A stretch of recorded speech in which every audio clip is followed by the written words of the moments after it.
하나님의 백성은 어떻게 살아야 되는가? 우리가 하나님의 다스림을 받고 사는 삶의 모습은 어떤 것인가? 우리 주님께서 잘 가르쳐 주셨습니다. 특별히 이 산상수훈에서 이 주님의 교훈들을 잘 모아가지고 우리에게 전해주고 있는데, 특별히 우리 주님께서는 참 우리들은 진실해야 된다.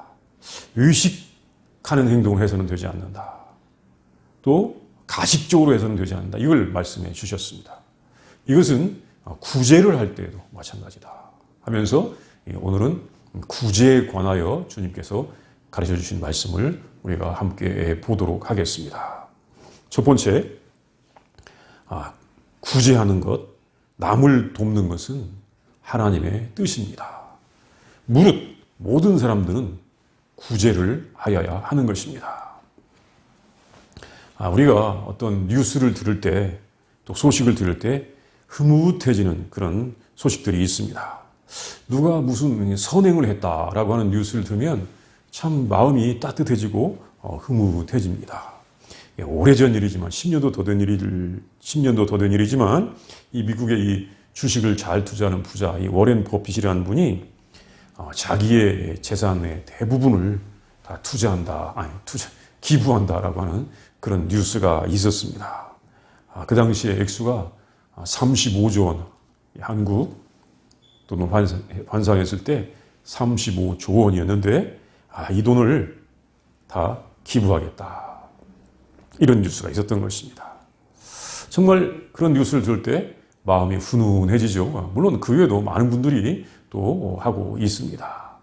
그런데 이 워렌 버핏은 그분뿐만 아니라 그의 형제나 자매들도 또 이렇게 남을 돕기를 잘하는 사람이었다고 합니다. 이렇게 이 기부하는 것, 기증하는 것은 예로부터 사실 큰 덕으로 여겨져 왔습니다. 구제하는 것, 기부하는 것은, 이것은 우리 인간들의 본능일 수도 있습니다. 사실 엄청 싫어하는 것 같지만 본능일 수도 있다는 것입니다. 틀림없이 타락하기 전에는, 이 선악과를 따먹고 타락하기 전에는 이것이 본능이었을 것입니다. 그래서 우리들의 이 유전자 속에 아직 그 흔적이 남아있는 것 같기도 합니다. 하나님께서는 어렵고 힘든 이웃들을 도와주라고 많이 말씀하셨습니다. 이 구약의 말씀을 보면 그런 말씀들을 참 많이 볼 수가 있습니다. 이 출애굽기 23장에도 그런 말씀이 있습니다. 하나님께서 그 노예였던 백성들을 불러내서 이 시나이 광야에 모은 다음에 이런 말씀하셨습니다. 너는 6해 동안은 너의 땅에 파종하여 그 소산을 거두고 7째 해에는 갈지 말고 묵혀두어서 내 백성의 가나안 자들이 먹게 하라. 그 남은 것은 들짐승이 먹으리라. 내 포도원과 감람원도 그리할지니라. 이게 출애굽기 23장 10절 11절 말씀입니다. 또 레위기에도 이런 말씀이 있습니다. 레위기 19장 9절 10절에 보면 너희가 너희 땅에서 곡식을 거둘 때 너는 밭 모퉁이까지 다 거두지 말고 내 떨어진 이삭도 줍지 말며 내 포도원의 열매를 다 따지 말며 내 포도원에 떨어진 열매도 줍지 말고 가난한 사람과 거류를 위하여 버려두라. 나는 너희 하나님 여호와니라. 사실 이 레위기의 말씀, 이런 말씀을 받을 때 보면 그 백성들이 광야에 있으면서 그 광야의 열악한 환경 속에서 훈련받으면서 여러 가지 불편하고 어렵고 지금 늘 궁핍함을 느끼는데, 하나님께서 하신 말씀은 뭐냐면 엄청난 것을 말씀하신단 말이에요. 너희들이 지금 현재 어렵고 가난하고 힘들게 살지만 나중에 그 땅에 들어가면 너희들이 풍족해질 것이다. 그러니까 이 땅에서 곡식을 거둘 때도 다 거두지 말고 또 이삭도 줍지 말고 포도원의 열매도 다 따지 말고 가난한 사람을 위하여 줘라. 참 사람들이 그 말씀을 들으면서 굉장히 참 그 강 건너 가면, 하나님께서 주시는 땅에 가면 정말 우리는 행복할 거야, 이런 생각도 해 봤을 것입니다. 그런데 중요한 것은 뭐냐면 하나님께서 이렇게 그 백성들에게 정말 어려운 사람들을 돌보라고 말씀하신 것이죠. 또 신명기 15장의 7절 8절에 이런 말씀하셨습니다. 내 하나님 여호와께서 내게 주시는 땅 어느 성읍에서든지 가나안 형제가 너와 함께 거주하거든 그 가나안 형제에게 내 마음을 완악하게 하지 말며 내 손을 움켜쥐지 말고 반드시 내 손을 그에게 펴서 그에게 필요한 대로 쓸 것을 넉넉히 구워주라. 참 너희들이 여기서는 어려울지라도 저 가나안 땅에 가면 이렇게 베풀어라 이것입니다. 물론 그 광야 생활하는 가운데 있어서도 그렇게 해야 되겠죠. 이후에도 많은 말씀들에서 이웃에 대한 베품과 나눔에 대하여 말씀하셨습니다. 또 베품의 유익에 대해서도 말씀하셨어요. 이렇게 율법서뿐만 아니라 시편에서도 잠언, 지혜서에서도 베품의 유익을 말씀하셨습니다. 시편 37편의 말씀에 보면 내가 어려서부터 늙기까지 의인이 버림을 당하거나 그의 자손이 걸식함을 보지 못하였도다. 그는 종일토록 은혜를 베풀고 꾸어주니 그의 자손이 복을 받는도다. 이게 시편 37편 25절 26절 말씀이에요. 베풀고 꾸어줬는데 그의 자손이 복을 받았다. 또 지혜의 말씀인 잠언에서도 잠언 11장 25절 말씀입니다. 구제를 좋아하는 자는 풍족하여질 것이요 남을 윤택하게 하는 자는 자기도 윤택하여지리라. 구제를 좋아하는 자가 풍족해진다는 말씀입니다. 이 지혜의 말씀이에요. 자, 그래서 그런지 예수님께서 오시기 전에 이 유대의 전통에서도 랍비들도 이 구제에 대하여 많이 가르쳐 주었습니다. 랍비의 교훈에 가면 구제하는 자가 제사 드리는 자보다 더 위대하다라고 하는 그런 교훈도 있습니다. 제사, 예배. 이것보다도 구제하는 자가 더 위대하다. 참 예배를 목숨처럼 생각하는 분들에게 랍비들이 굉장히 불신앙적이었네 이렇게 생각할 수도 있겠지만 랍비의 교훈 가운데 그게 있어요. 또 이 랍비들이 가르친 것 가운데 보면 구제할 때는 꼭 아이의 손을 통해서 구제하면서 구제하는 것을 가르치라고 하는 교훈이 있다고 합니다. 이것은 구제는 꼭 해야 된다. 구제는 정말 우리의 의무다라고 하는 것을 가르쳐 주는 것입니다. 정말 구제는 꼭 해야 된다. 이것을 아이들에게도 가르쳐야 됐던 것입니다. 그리고 자주 가난한 이 동네 자기의 자녀들을 데리고 가서 자기의 자녀들 데리고 가난한 사람들이 사는 곳으로 가서 구제하고 돌아오기도 했다는 것입니다. 구제는 정말 반드시 해야 되는 것임을 하나님께서 우리에게 알려주셨습니다. 어떻게 보면 이것이 구제에 대하여 중시하는 유대인의 힘일 수도 있습니다. 구제는 반드시 해야 되며 자기의 자녀들에게도 가르쳐야 하는 것입니다. 이 땅에서 사람들이 다 다릅니다. 하나님께서 다 같은 모습으로 창조하시지 않았습니다. 우리의 처지와 환경이 다르고 능력과 성격이 다릅니다. 그래서 세상 살아가는 모습을 보면 다 다를 수밖에 없습니다. 이것은 왜 그렇습니까? 구제하며 살도록 하나님께서 그렇게 하시기 위함이었습니다. 구제하며 살아라. 구제하는 것은 하나님의 뜻입니다. 이제 두 번째는 우리는 구제할 때 자랑하지 말고 은밀하게 해야 하는 것입니다. 오른손이 하는 것을 왼손이 모르게 해야 합니다. 더욱이 남에게 보여주기 위하여 구제를 해서는 되지 않습니다. 사람들은 구제하면서 살아야 되는 것입니다. 구제는 의무이지만 또 이 구제를 한 것이 알려지면 칭찬을 받는 일이기도 합니다. 선행입니다. 좋은 일입니다. 그렇지 않습니까? 좋은 일이에요. 그런데 이 좋은 일 선행을 할 때, 구제를 할 때 잘못되는 경우도 있습니다. 그것은 구제를 하면서 자신을 선전하는 경우 잘못되었다고 합니다. 주님께서도 말씀하셨습니다. 본문에 있죠. 의식하는 자가 사람에게서 영광을 받으려고 회당과 거리에서 하는 것 같이 너희 앞에 나팔을 불지 말라. 이 말씀을 하신 것을 보면 알 수 있듯이 구제를 하면서 광고를 한다는 것입니다. 실제로 나팔도 불었다라고 하는 해석도 있습니다. 내가 좋은 일을 하니까 이거 좀 봐주세요. 이게 실제로 있었던 것 같습니다.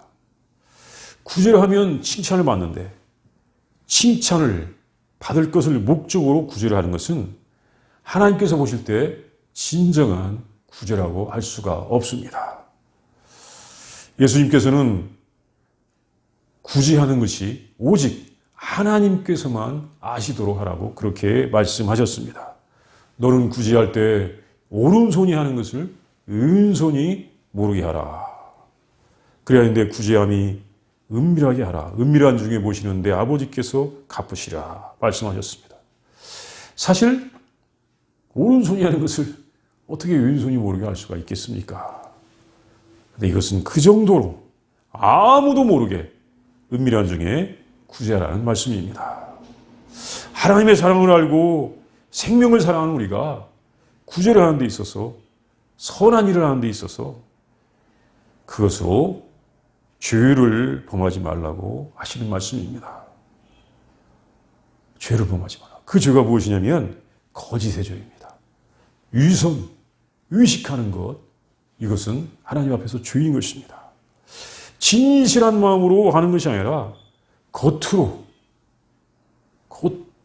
드러내면서 하면서 알리면서 하는 행동을 말하는 것입니다. 혹시 처음에는 좋은 동기로 시작할 수도 있지만 나중에 그만 뜻이 바뀌어 버립니다. 그래서 위선자가 되는 것입니다. 가면을 쓰는 배우처럼 속마음은 다르지만 다른 사람들이 나를 보고 칭찬할 수 있도록 사람들에게 보이려고 합니다. 그렇게 보이려고 하지 말라는 것입니다. 차라리 않는 게 낫다는 거죠. 왜냐하면 당시에 예수님 당시에 믿음이 좋다고 스스로 생각하는 사람들, 당시의 종교 지도자들이 이런 짓을 하였습니다. 이것은 하나님께서 원하시는 구제의 본뜻을 왜곡한 것입니다. 구제는 사람을 살리는 것입니다. 생명을 살리는 일이고 이웃을 사랑하는 일입니다. 그런데 그 전에 나팔을 분다, 선전을 한다는 것은 자신을 사랑하고 자신을 드러내는 것입니다. 이웃을 사랑하여 구제를 하느냐, 자기 자신을 사랑하여 구제를 하느냐, 이것 다른 것입니다. 이제 세 번째는 하나님의 백성은 스스로 자기의 의를 주장하지 않습니다. 자기의 공로의식을 버려야 하는 것입니다. 하나님의 나라는 자기의 공로를 주장하지 않고 자기의 업적과 선행의 대가를 주장하지 않는 성도들이 모이는 곳입니다.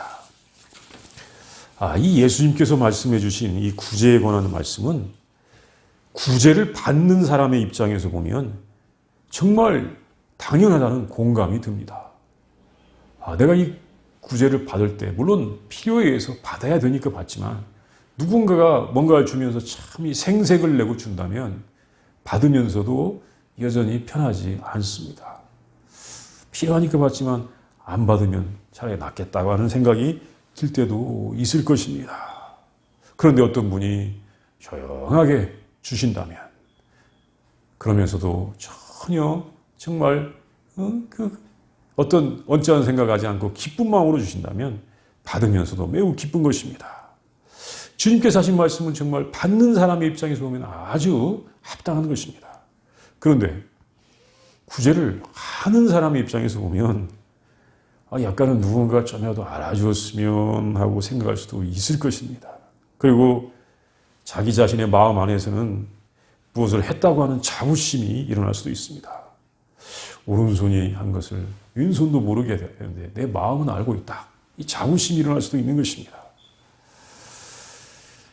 그런데 이 자부심마저도 또 내가 선행을 했다고 하는 생각도 때로 우리들에게 어떤 공로의식을 가지게 할 수가 있습니다. 우리 인간들은 참으로 공로에 대한 보상, 이 보상 심리가 정말 강합니다. 내가 어떤 수고를 했으면, 땀을 흘렸으면 그 수고에 대한 보상, 땀의 대가를 받아야 된다고 아주 강하게 생각을 합니다. 내가 수고한 만큼 보상을 받아야 돼. 수고하지 않은 사람들은 국물도 없어. 이런 말들도 자주 하지 않습니까? 그리고 일한 만큼 나는 보상을 받아야 된다. 내가 선행을 한 만큼 나는 좋은 보상을 받아야 된다. 이렇게 생각합니다. 내가 보상을 받는 것은 나의 수고에 대한 당연한 것이다. 이런 보상 심리가 아주 강합니다. 이런 이 보상 심리는 힘든 일, 어려운 일을 한 다음에 더 강합니다. 그런데 이 의로운 일, 선행과 의로운 일은 쉬운 일이 있습니까?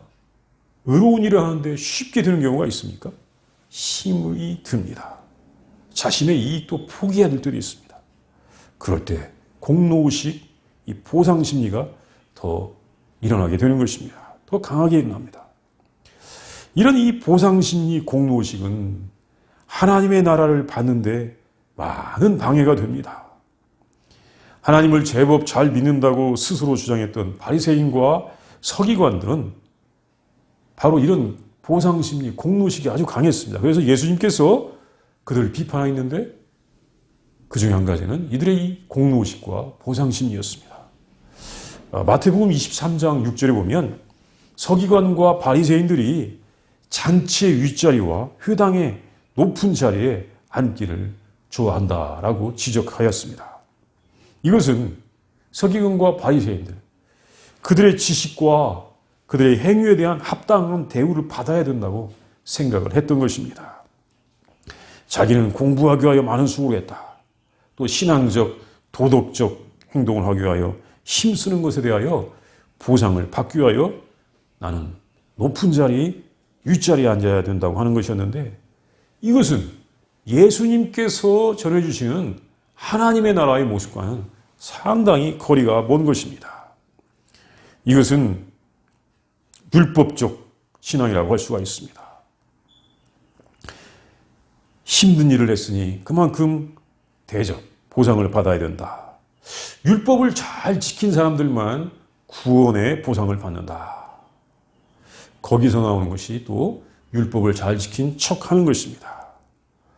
그 보상을 생각하는 사람들은 율법을 지키지 못하는 사람들에 대해서는 또 냉정하게 정죄를 합니다. 그리고 아가페의 사랑하라. 아가페. 이 아가페의 사랑을 베푸는데 인색합니다. 왜? 나는 땀 흘렸으니까 내 것이니까. 아가페의 사랑을 베푸는데 인색합니다. 그러나 하나님의 나라는 그렇게 자신의 공로를 주장할 때 받을 수가 없습니다. 자신의 공로로서 하나님의 나라를 받을 사람이 한 사람도 없고 또 자기의 공로를 주장하면 그 공로나 그 보상 때문에 분쟁이 일어날 수밖에 없습니다. 나는 일을 많이 했고 많은 대가를 받아야 된다고 다 그렇게 주장하고 싶어 합니다. 나는 정말로 중요한 일을 했습니다. 나는 일을 많이 했습니다. 내가 더 많은 보상을 받아야 됩니다. 많은 사람들의 협동, 이런 이 동업이 깨지는 경우가 누가 더 보상을 많이 받느냐. 절대 성공할 수가 없죠. 그런 주장을 다 하고 싶습니다. 우리가 하나님의 나라를 받는 데 있어서도 정말 이렇게 보상 심리는 참으로 하나님 나라를 받는 데 큰 방해가 되는 것입니다. 우리 예수님께서 이것을 말씀하셨습니다.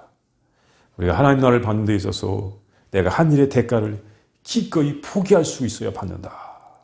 이것은 이 누가복음 17장에 보면 제자들이 예수님께 나와서 선생님, 우리에게 믿음을 더해 주소서라고 그렇게 이야기를 합니다. 부탁을 합니다.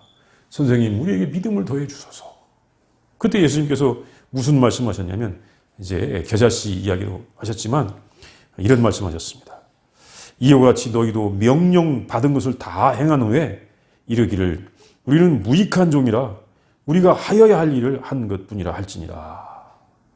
누가복음 17장 10절 말씀인데 우리가 주인이 어떤 일을 명했을 때, 하라고 했을 때 다 일을 한 다음에도 그 다음에 주인에게 하는 말은 우리는 무익한 종입니다. 우리가 마땅히 해야 될 일을 한 것뿐입니다. 라고 말할 때 그럴 때 우리의 믿음이 더해진다는 것입니다.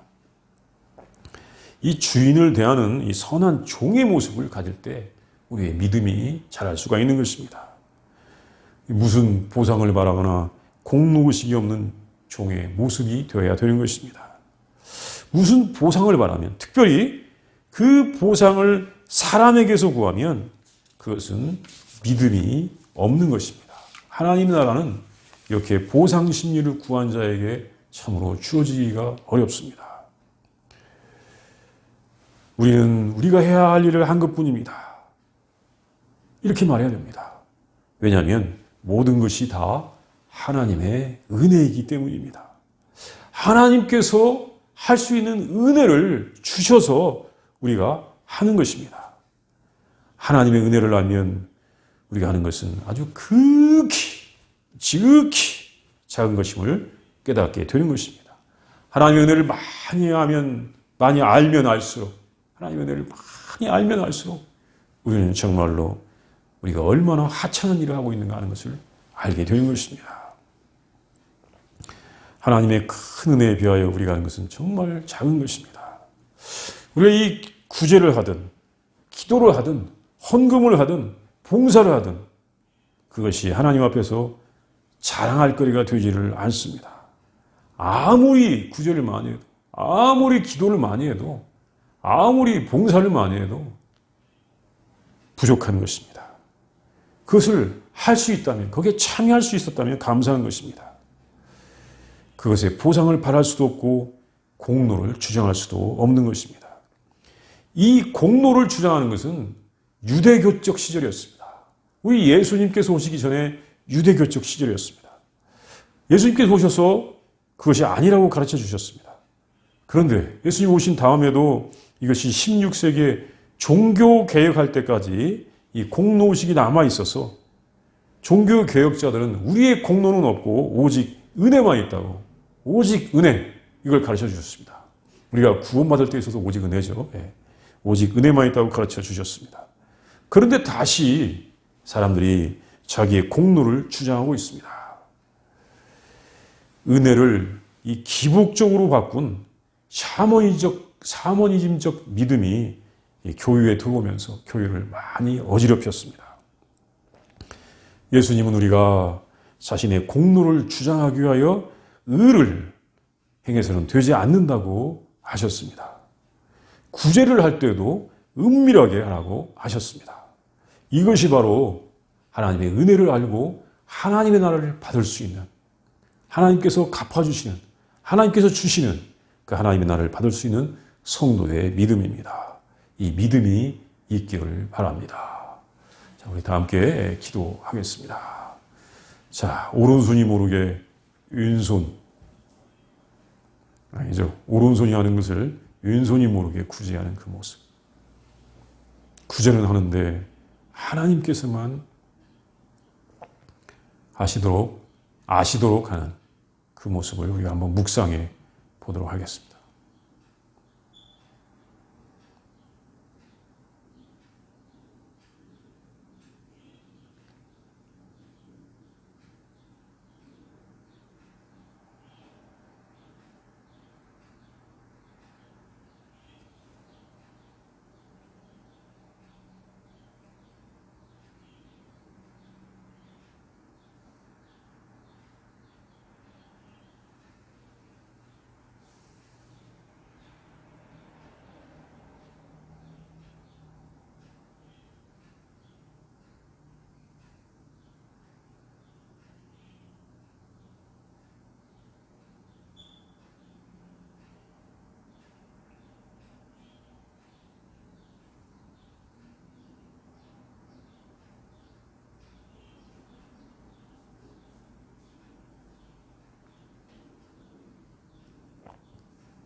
사랑의 하나님, 은혜의 하나님, 구원의 하나님 참으로 감사합니다. 예수님을 통하여 하나님의 나라를 알려주시니 진심으로 감사합니다. 하나님, 우리가 하나님 나라에 합당한 그런 삶을 알고 살게 하여 주시옵소서. 하나님, 구제하는 일 참여하게 하여 주시고 구제할 때 은밀히 행할 수 있도록 하나님 인도하여 주시옵소서. 하나님, 우리가 정말로 마땅히 해야 될 것을 하는 무익한 종이라는 것을 알고 주여 그 종의 자세를 가지고 살아감으로 하나님께서 주시는 그 나라를 보게 하여 주시옵소서. 인도하여 주시옵소서. 예수님의 이름으로 기도합니다. 아멘.